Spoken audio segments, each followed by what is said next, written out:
Crickets, and welcome back to I Have a Story. Today's episode, I want to talk about how I lost my two best friends when I was late teens. Both of them are kind of similar stories, and it all leads down to just people. People are something else.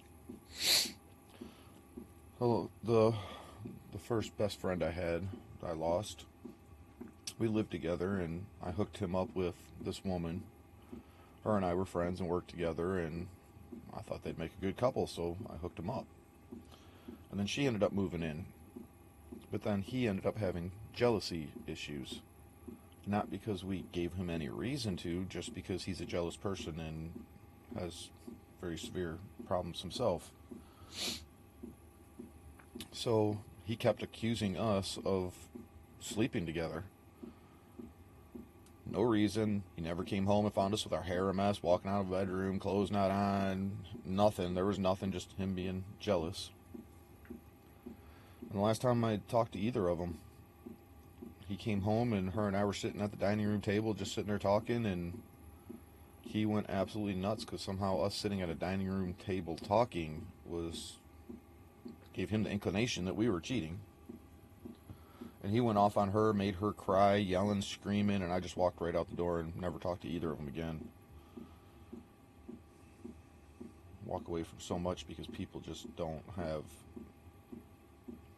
half a brain, I swear. My other best friend, spent a lot of time with him every single day. We were together like brothers.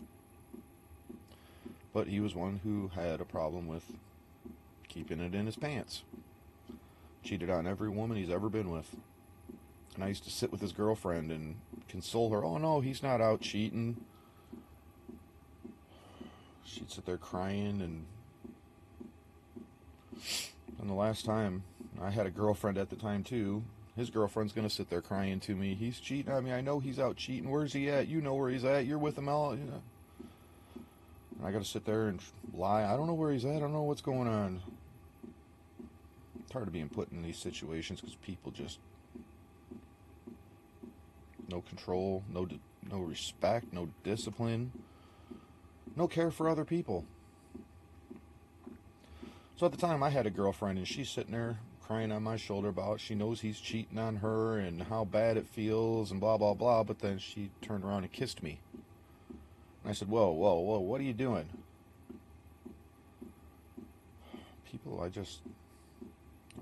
don't know how I'm such a people person when I've had so many problems with people, and I'm breaking from it.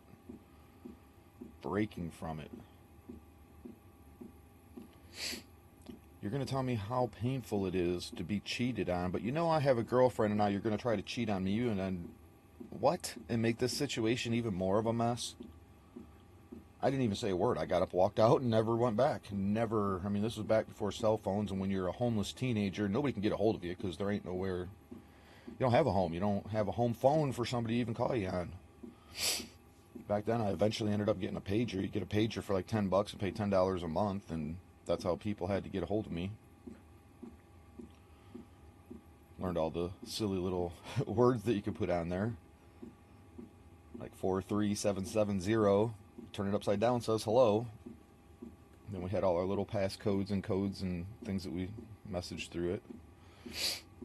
And then it became a thing through the group, of people started getting pagers just because it was fun.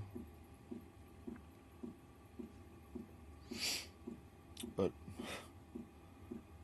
it's honestly painful even sitting here thinking about it now that, you know, so many people have their childhood friends to still hold on to. Somehow mine ended up being corrupt enough too that it broke our relationship. And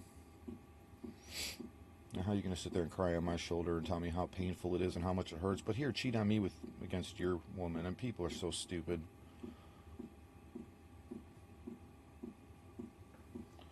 I guess that's how I lost my two best friends when I was young.